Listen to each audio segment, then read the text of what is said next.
Thank you. Thanks, everybody. Thank, Appreciate you thank being you. here. Thank you, Ariel. And thanks to everybody for coming. Another great Montclair gathering. So I wanted actually to start out having you compare your two books about the CIA. So you did this book called Legacy of Ashes that was basically about the CIA in the 20th century. It was founded in the late 1940s, and you kind of told everybody what happened to this agency, which became notorious all over the world. And this is sort of the sequel almost. I don't know if you would, how you feel about that, but it covers the 21st century, the CIA in the 21st century. And it seems to me that you think that the CIA was both worse and better in some ways, or at least as bad in some ways as the 20th century, and better in other ways than the 20th century CIA. Does that summarize it? And if so, how? First, thank you all for being here. The CIA was created in 1947 for two reasons, two purposes. It has a very short 6-page charter. And primarily what President Truman wanted to do was to collect information and intelligence from around the world and give him a daily newspaper that was better than the New York Times.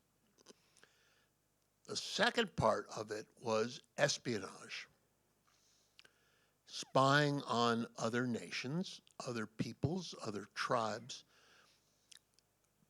for the purpose of gathering intelligence that would inform the analysis that would allow the president to conduct the foreign policy of the United States and to look for threats coming over the horizon. All that changed very quickly as the Cold War heated up. It was the demand of the Pentagon and the State Department that the CIA conduct covert operations and paramilitary operations, not to know the world, that was the purpose of its charter, but to change the world.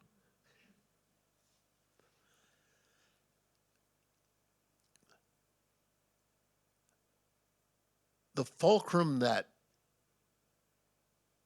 transforms the CIA,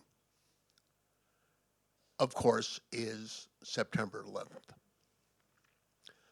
And the President of the United States ordered the CIA to become a paramilitary army, which it had been in the 20th century, to go back to the depths of the Cold War, and to do something it was never supposed to do, never trained to do, didn't know how to do, which is to take prisoners, imprison them, and torture them. That was the first transformation of the CIA in the 21st century.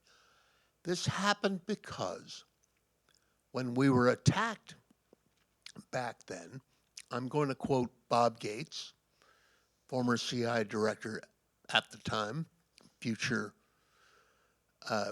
Secretary of Defense under Bush and Obama. And Gates said, you know, on the 12th of September 2001, we didn't know jack shit about Al Qaeda. And if we had the intelligence to know who they were, how they moved people and money around, what their chain of command was, then none of this, by this he meant the secret prisons and the torture of the prisoners, would have been necessary. That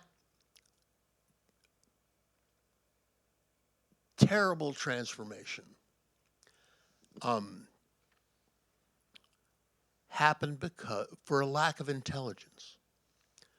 For months after 9/11, the director of the CIA, George Tenet, went to the White House. The CIA and the intelligence community had been accused of failing to connect the dots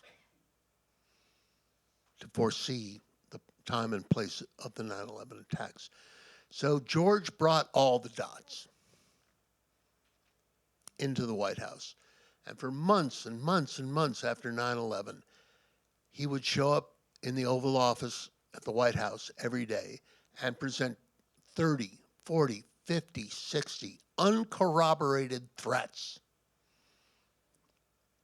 that had come from friendly and not so friendly intelligence services all over the world to the president. They've got a nuclear bomb in New York Harbor. They're going to hit Los Angeles.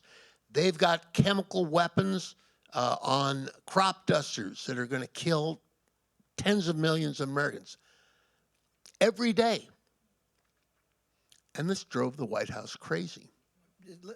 Tim, why did Tenet, who we're going to get to, because he did not cover himself in glory, particularly on Iraq, although he didn't say slam dunk in the context that Bob Woodward and others thought he did. But before we get too far onto Tenet, why would he or any other director of the CIA bring in all of this raw intelligence into the Oval Office instead of refining it, running it to ground, and at least having some plausibility to these rumors?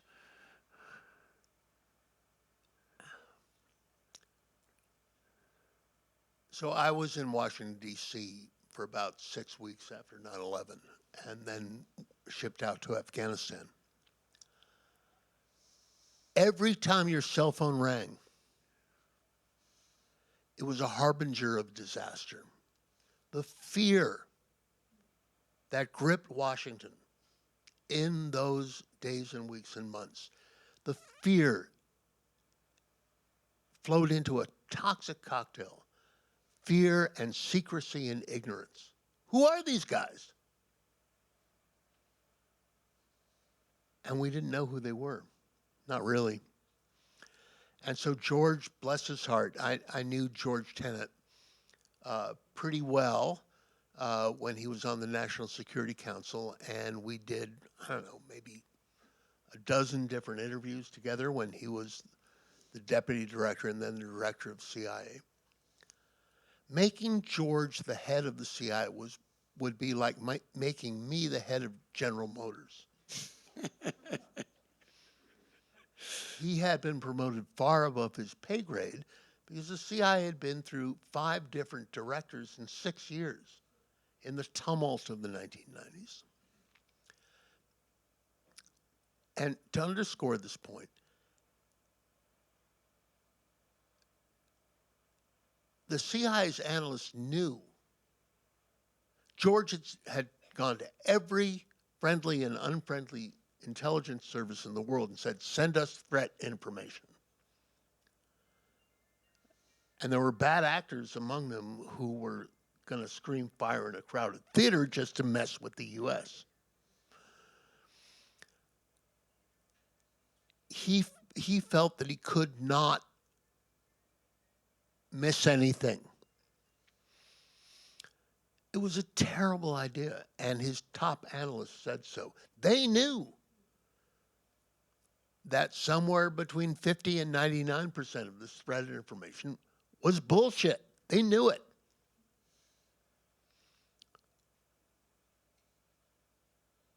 But they could not report it. That was George's imperative. But that was basically cover your ass bureaucratic thinking, right? Because they didn't want to get in trouble. That was fear. Bad happened. It was fear. Fear of the unknown. And it's a job of the CIA to know the unknown. So, but we know from what happened with Iraq, and by the way, one of the many great things about this book is that all of the stories that you all read over the last 20 years, instead of being kind of daily iterations, are put in terrific context by Tim. So it all emerges as a story that coheres. But in some ways, it's kind of a nightmare to read it all because you're reminded of. It's a little comforting too, right? Because we think things are so horrible now, we forget that 20 years ago they were pretty horrible in different ways. Maybe not as bad, but they had their own horrors. And, one of them was that literally on 9/11, Bush and his people are talking about going to war with Iraq. Like, it wasn't something that they decided like a year later. This was right away. And you The afternoon after 9/11. So why? Was it to get revenge for what Saddam did to George H.W. Bush? Like, Correct. In 1993, Bush the Elder went to Kuwait to celebrate the success of the first Gulf War. And Saddam and his brutal but feckless intelligence service had a plot to kill him. And George W. Bush, the younger, he psychoanalyzing him is a fool's errand. His attitude was, you tried to kill my daddy, I'm going to kill you. There was also, in addition to that impulse, a belief, you all remember this, among W's coterie, Rumsfeld, Cheney, Paul Wolfowitz, who was a Deputy Secretary of Defense, that if you overthrew Saddam, democracy would flourish in the nations of Islam. The Israeli-Palestinian problem would be solved, and the earth would smell of roses forevermore. So, just to get back to Tenet for a minute, you straightened something out. You didn't say that the intelligence that Saddam Hussein had, WMD, was a slam dunk. He said that his ability to sell the idea that Saddam had WMD was a slam dunk. But why did he go in there? Maybe you answered the question with your General Motors answer. But why did he go in there with that lame intelligence? And why wasn't Colin Powell, before he went to the UN, when he claimed that he asked all these hard questions before he gave the speech that took us into war, why didn't they get to the bottom of the fact that they were relying on this guy Curveball and it was bullshit?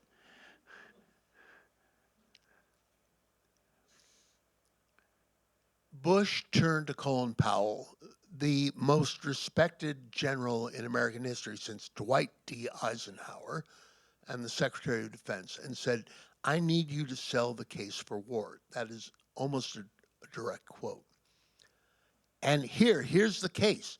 The case was a dossier that Dick Cheney's shadow National Security Council had put together, which was a collection. Right? To bring up another name, Scooter Libby. Scooter Libby and Wolfowitz and others, which was a collection of rumor, gossip, hearsay, innuendo, and bullshit.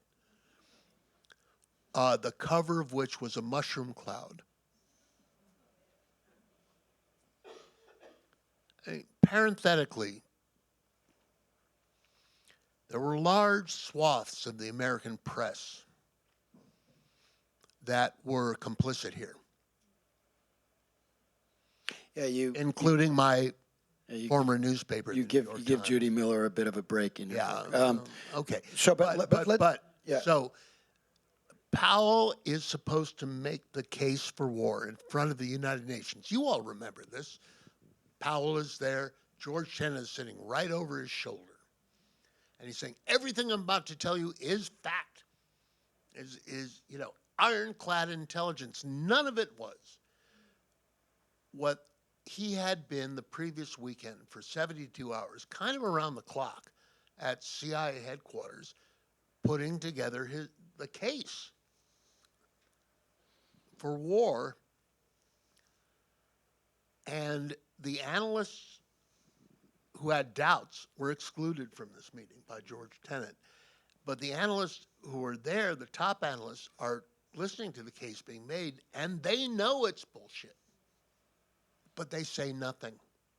And that is a consequence of the fear of the time, the fear. We must do this. If we don't do this, we will be attacked again. So I just want to correct something I said. He doesn't give Judy Miller a break. You just don't focus on. He's a footnote. You don't focus on the complicity of the press. I want to back up a little bit to late 2001 when we could have gotten bin Laden at Tora Bora, and the CIA blew that too. How did that happen? Well, I was there. I was at Tora Bora in Afghanistan, which is a mountain range south of Jalalabad. And I can't remember the date, but it was early December 2001. I wrote a pretty hot story that said bin Laden is holed up in this mountain cave called Tora Bora. And we tromped down there. There were B-52s circling in the blue sky above us. There were contrails making figure eights. And I was pretty excited. I thought, well, this is going to be the end of the war on terror right here, and I've got a front row seat. At that very moment, the President of the United States told the combatant commander, Tommy Franks, you have to prepare for war against Iraq. The thread was lost. Bin Laden got away, and it took 10 years before they tracked him down. Because the only customer of the CIA is the president, and you make a compelling case, which I hadn't thought of before, that the CIA was never what Frank Church in 1975 called a rogue elephant. It was never like Oliver North at the National Security Council, like operating totally on their own authority. It was always about the president. So let's go through these 5 presidents of the 21st century and how they did vis-a-vis the CIA, starting with Bush Jr. You've touched on it a little bit, but what, if he, when he's doing a painting and being honest with himself, if he were to go back and look at his biggest mistakes as they related to the CIA, what would they be? Every president uses and abuses the CIA in his own way. The thread that runs through every president since Harry Truman is that ideology is the enemy of intelligence. If you are an ideologue, you don't care what the intelligence says. If it contradicts your preconceptions, your mind is made up. You don't want to be confused with facts. Bush was very much in this mode for the first 6.5 years of his presidency. And it wasn't until his third CI director, General Mike Hayden, who had previously run the National Security Agency, which is the electronic eavesdropping military intelligence component of the intelligence community, took over, that Bush began to listen. Well, he didn't listen before 9/11 when they told him that He didn't listen bin to Laden, the warnings. bin Laden is planning to strike in the United States. The CIA told the President of the United States 36 times In early 2001. that Al-Qaeda was about to do something terrible. The CIA didn't know the time or place. And Bush didn't believe it. He didn't want to believe it. And then George Tenet went to the National Security Advisor, Condoleezza Rice, with his hair on fire and said something terrible is about to happen. We need to go to war against Al Qaeda. This is the spring of 2001. And Condi Rice, bless her heart, who was a Soviet expert, said, well, we cannot make a policy decision because the president does not have a policy on Al Qaeda. He didn't have a policy on Al Qaeda because he didn't have a policy on Afghanistan. He didn't have a policy on Afghanistan because he didn't have a policy on Pakistan. And he didn't have a policy on Pakistan because he had no policy on India. And his Secretary of Defense, Donald Rumsfeld, gleefully proclaimed that spring that the United States had no national security threats facing it. So then let's go back to after 9/11, Yeah. when they're switching to Iraq. What was the Bay of Goats? One of the 100 or so CI officers who I had the pleasure to interview on this is a dude named Luis Rueda. And Luis became an American because of the Bay of Pigs. He was born in Cuba. And his father was one of the many Cubans who hooked up with the CIA to try and overthrow Fidel Castro. And when that didn't work, he was imprisoned, and eventually the family fled to the United States. So Luis wakes up one great day in the morning, and he is ordered to create a covert action plan to overthrow Saddam. And he makes the rounds, and he tells the vice president and Wolfowitz, the deputy secretary of defense, and many others, you're not going to overthrow Saddam unless you send in the 82nd Airborne. Covert action will not overthrow Saddam. And they didn't listen to him because they had a secret weapon who was how can I put this politely?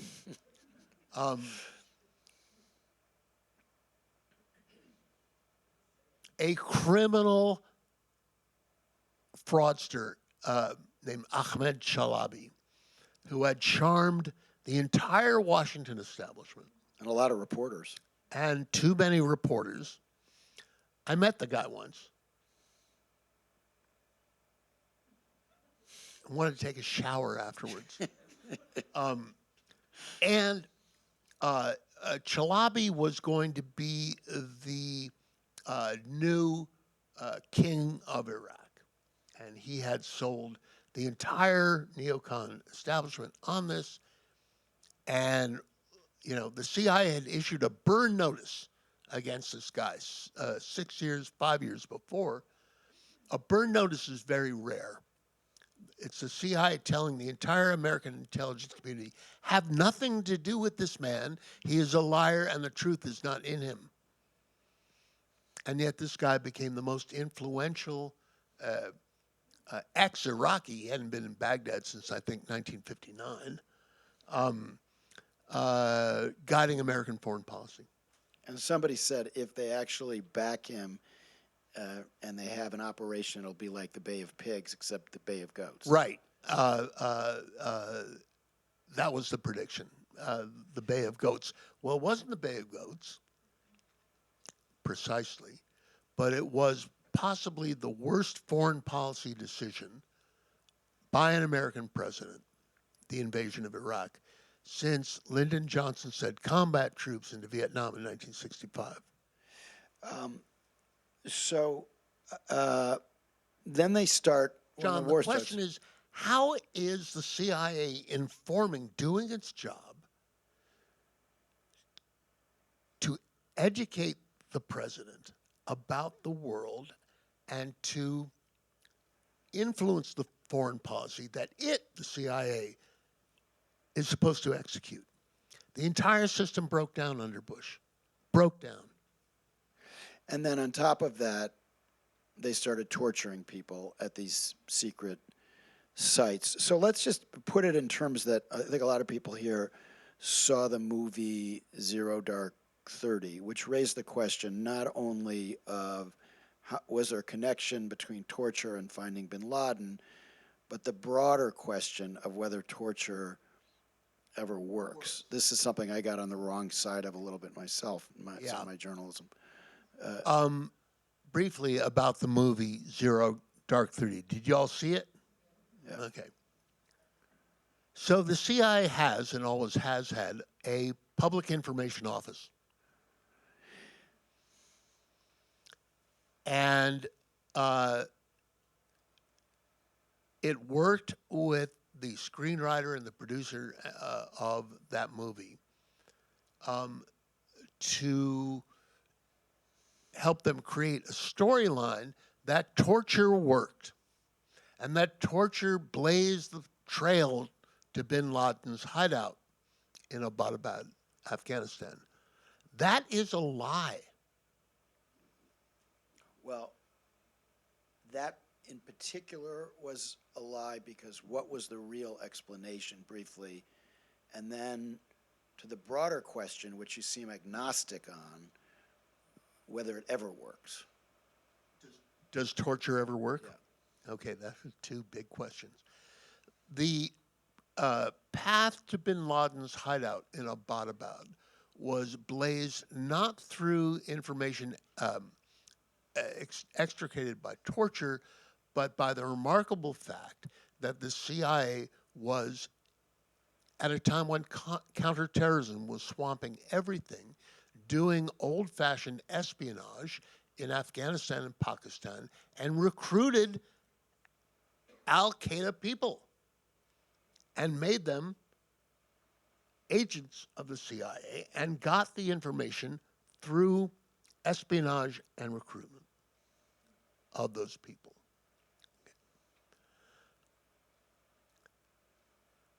Does torture work? A little history. So the CIA, as I said, was not created to be torturers, not created to run secret prisons. But it had a very gung-ho chief of the clandestine service at the time named Jose Rodriguez. And Jose went to the Navy and the Air Force knowing that they had programs that trained pilots how to resist torture if they were ever downed behind enemy lines. And that included waterboarding, sleep deprivation, and being caged in a tiny box.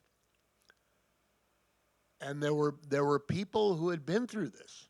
You know, Richard Armitage, the Deputy Secretary of Defense under Bush, had been through this in the Navy during the Vietnam War. And I asked him, well, what was it? How did you experience it? And he said, it was torture. Where did the Air Force and the Navy learn, how these torture techniques worked? From the testimony of pilots who were down during the war in Vietnam. And the Korean War as well, right? Yeah. But primarily Vietnam.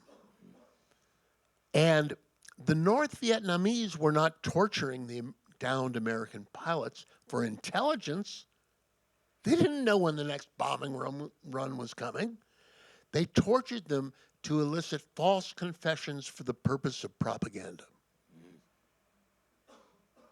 That salient fact was lost in translation over the years.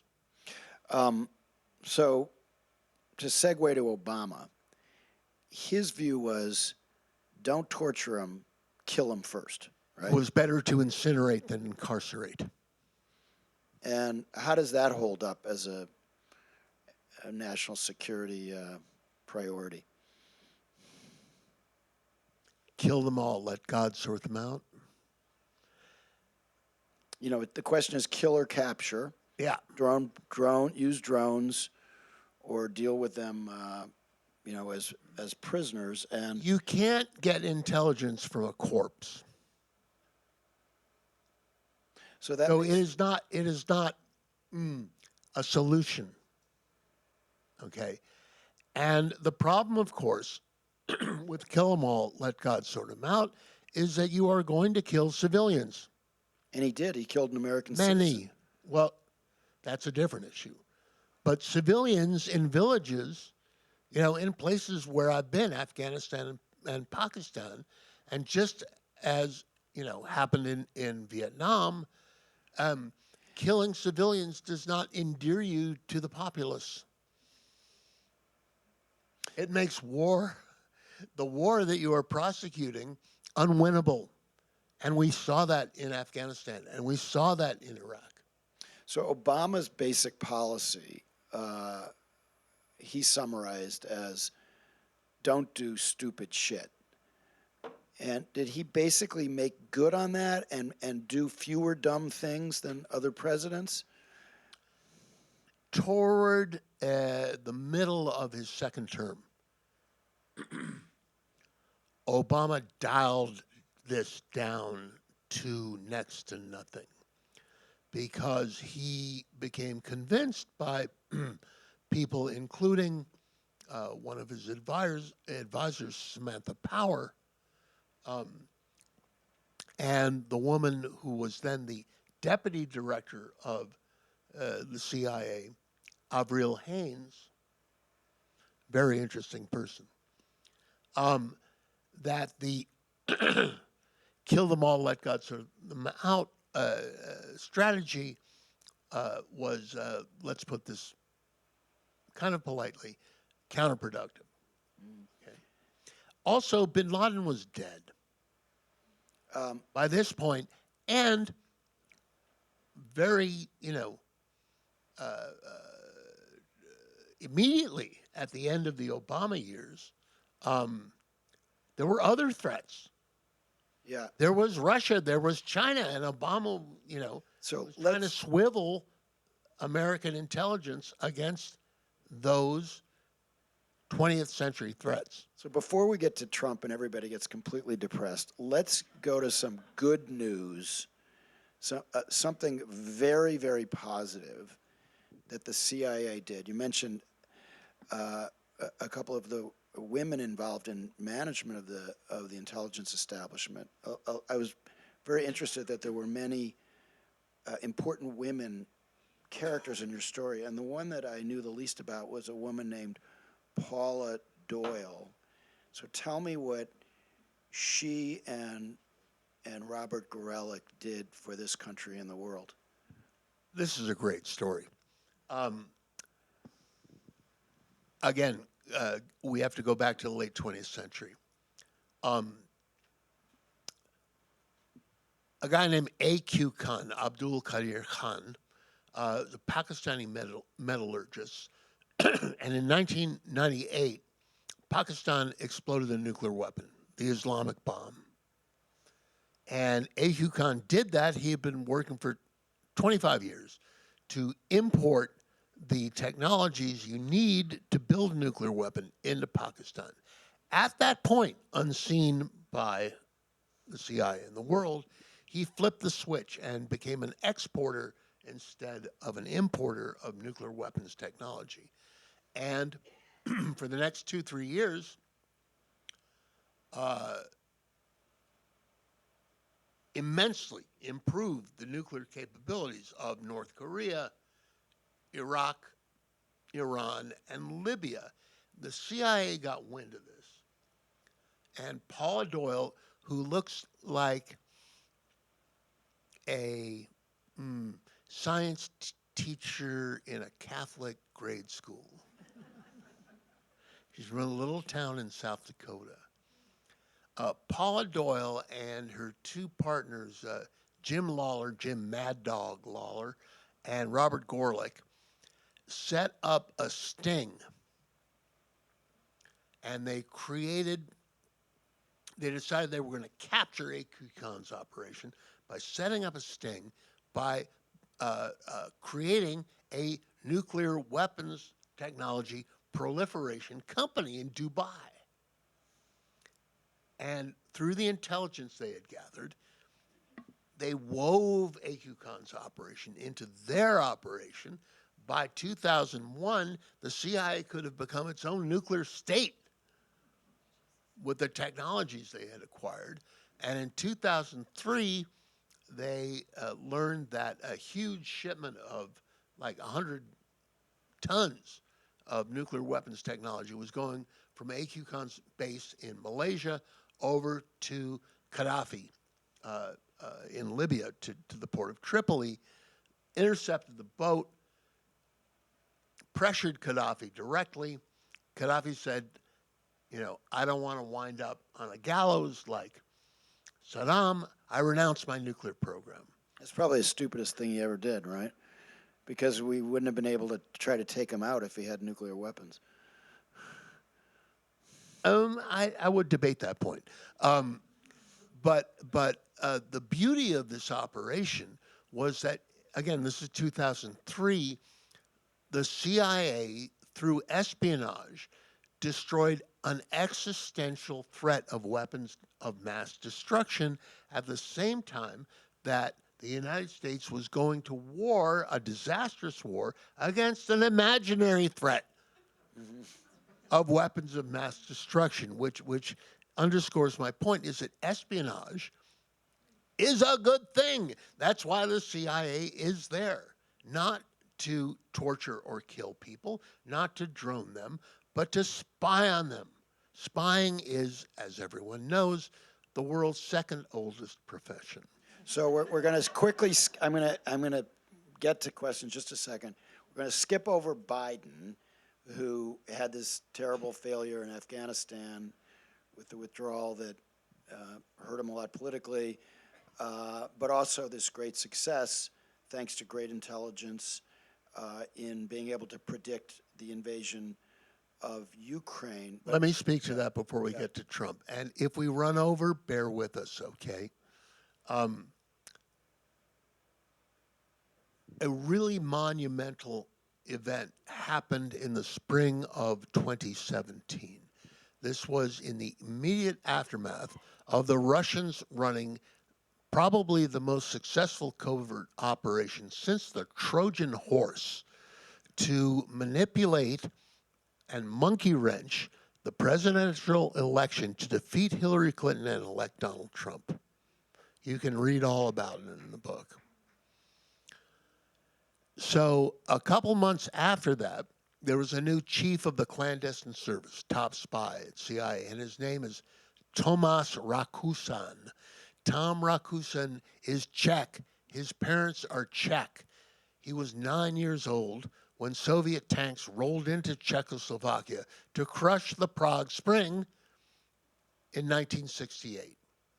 His feelings about the Russians were bred in the bone, and he called in all his top people and the top operations officers at CIA, and he said to them, can I swear? I can swear, right? And he said to them, and I quote, "The Russians just manipulated our fucking election. How do we make sure this never happens again?" And he said to them, "I want you to take the talents." All these guys, I'm talking about at least 100 operations officers, have been doing counterterrorism 24/7, 365 for 15 years. And he said to them, "I want you to take the talents that you have honed in targeting terrorists." And by targeting, I mean figuring out who are they? What is the pattern of their lives? Who do they love? Who do they hate? Who are they when they're at home, with the intent of recruiting them to become intelligence agents for the United States? And Rakusan said, take those talents and train them on the Russians. I want you to recruit Russian spies, Russian diplomats, Russian oligarchs. And the upshot was, 4 years later, the CIA stole Vladimir Putin's war plans for Ukraine. The CIA had been trying to penetrate the Kremlin since 1947, a record that was, with a few exceptions, unblemished by success until this. Stealing your opponent's war plans, that's a neat trick. Although they were wrong in thinking that Ukraine was going to lose in short order. The quibble, that's a quibble. And they told the world about it. Okay, the CIA is not in the habit of telling the world when it steals a big secret. It didn't stop the war, but it did have an immediate galvanizing effect on the nations of Europe So that was a very good to decision. support Ukraine. So Joe Biden made a really good decision in declassifying all of that intelligence to create Yeah, the it was the coalition. CIA director, Bill Burns, imperative, and Who's kind of the hero of your book, a very one interesting, of them. a kind of a very interesting character. All right, just one other thing about Trump, and then I'm sure you all have a lot of questions about Trump and the rest of it. So you basically say Trump is a traitor in this book, and I think that you don't use the word, but you say that, you know, he's he's not Putin's agent, he's become his ally. So he's consorting with our enemy of 70 years. And how do you take the mission of Russia House, which is part of the CIA? One of the great things about this book is it just tells you all kinds of really great inside details that even a wonky guy like me didn't know about, like the Special Activities Division, the most secret of all the secret departments. Never heard of it. Russia House, knew very little about it. So, what happens to these useful parts of the CIA when Russia is now no longer our adversary? Oh, it's our adversary. Well, The Trump problem Trump is doesn't think it is. I'll back up a bit.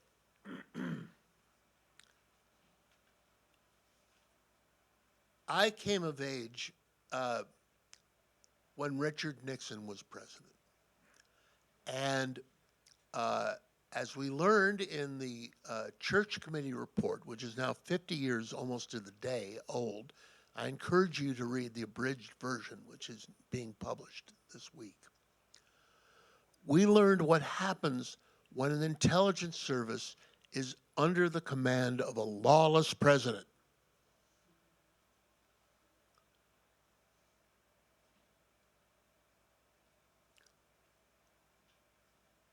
The dangers of a secret intelligence service in an American democracy governed by a lawless president are immense.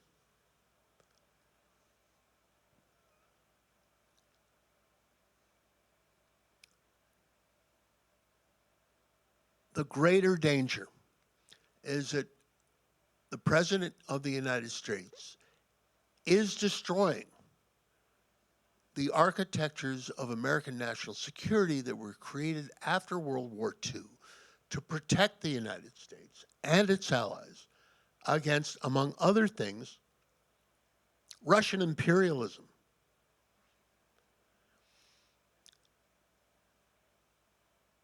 There has been a purge at the CIA and the FBI and the Pentagon of anybody who won't swear fealty to Donald Trump. Anybody who worked on the investigations of Russia's hack of our elections 10 years ago. Anybody who supported Ukraine, anybody who opposed Russia. And you say that 16 people you quoted in the book, and the quotes are all on the record from these former CIA people, have had their security clearances revoked. So if you had waited a few months to do this book, you wouldn't have been able to do it. I don't think this book could be reported now. And this purge, this ideological purge that has swept the CIA, the State Department, the Pentagon, the entire American national security and intelligence establishment, is increasing the dangers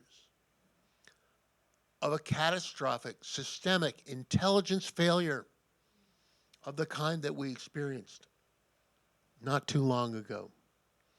The purge of people for ideological purposes throughout the American government, throughout the national security establishment,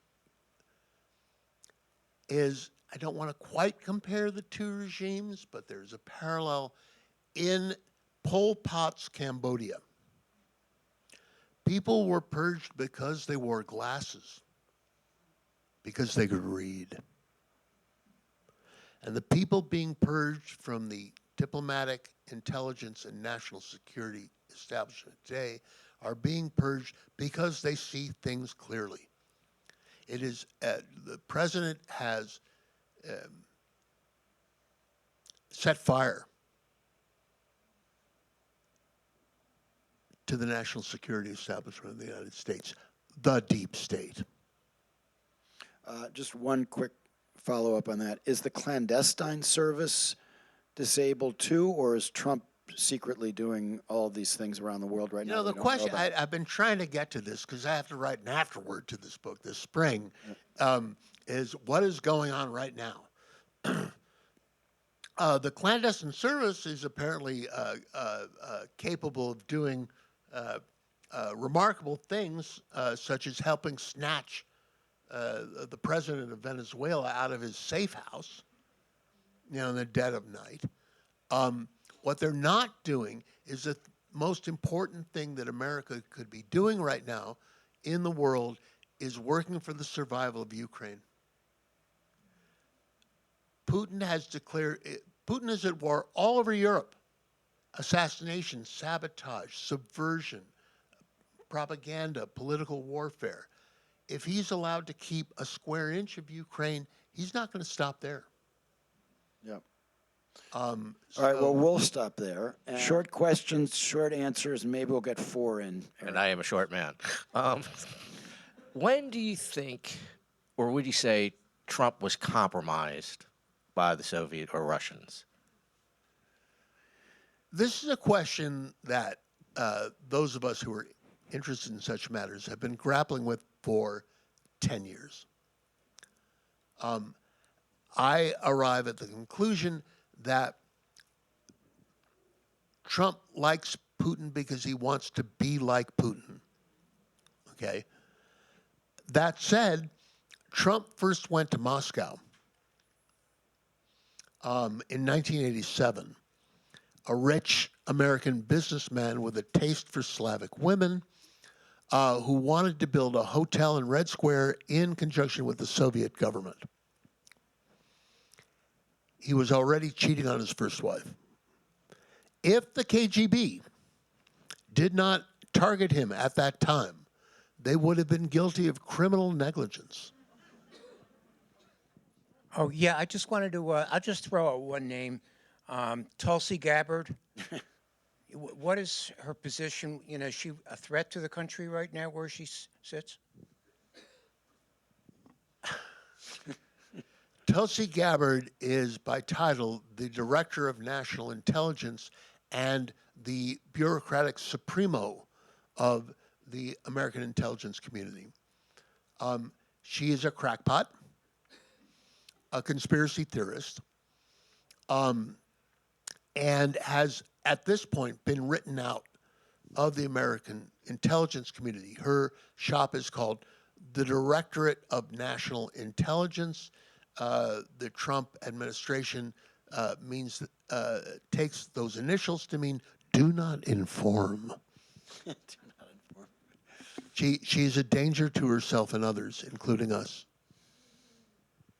Thank you so much for taking the time.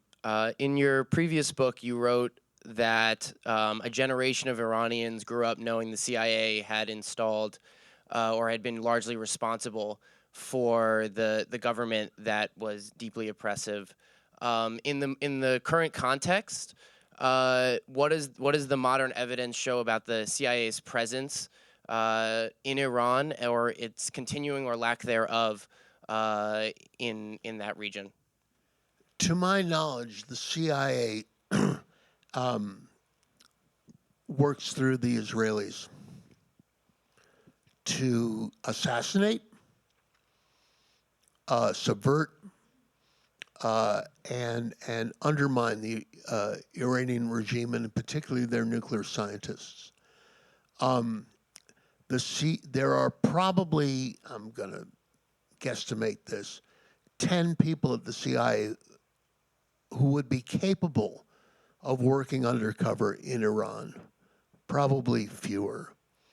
The Israelis have been at this for a long, long time, and they are immensely influential within the intelligence community in shaping U.S. foreign policy toward Iran.